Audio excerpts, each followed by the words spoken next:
একজন নারী, শোনেন, একজন নারী বনু কাইনুকার বাজারে গিয়েছিলেন তার প্রয়োজনে। ইহুদি তার শ্লীলতাহানি করেছে, তার সতর খুলে দিয়েছিল একজন ইহুদি। এটা দেখে একজন মুসলিম ভাই সেখানে থাকতে না পারে ওই ইহুদির গর্দান নামিয়ে দেয়। এই ইস্যুকে কেন্দ্র করে ইহুদিরা মিলে ওই ভাইকে শহীদ করে।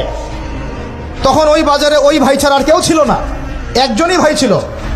এরপরে এই মামলা আসলো নবীর দরবারে সাল্লাল্লাহু আলাইহি ওয়াসাল্লাম। এটা মদিনার ঘটনা। নবী সাল্লাল্লাহু আলাইহি ওয়াসাল্লাম ওই সাহাবীকে তো দোষারোপ করেনই নাই, ওই সাহাবীকে দোষারোপ করেন নাই, বরং নিজে বর্ম পরে অন্য সাহাবীদেরকে বলেছেন তোমরা বের হও, আমরা বনু কাইনুকা আক্রমণ করবো, ওকে এখান থেকে বের করে দেবো। একজন দিনী বোনের ইজ্জতের বদলা নেওয়ার জন্য পুরো বনু কাইনুকার ইহুদিদের সাথে যুদ্ধ হয়েছে। আর আমাদের বোনরা স্বেচ্ছায় ইজ্জত বিলি দিচ্ছ তোমরা হচ্ছে মাটির তলে চলে যাও।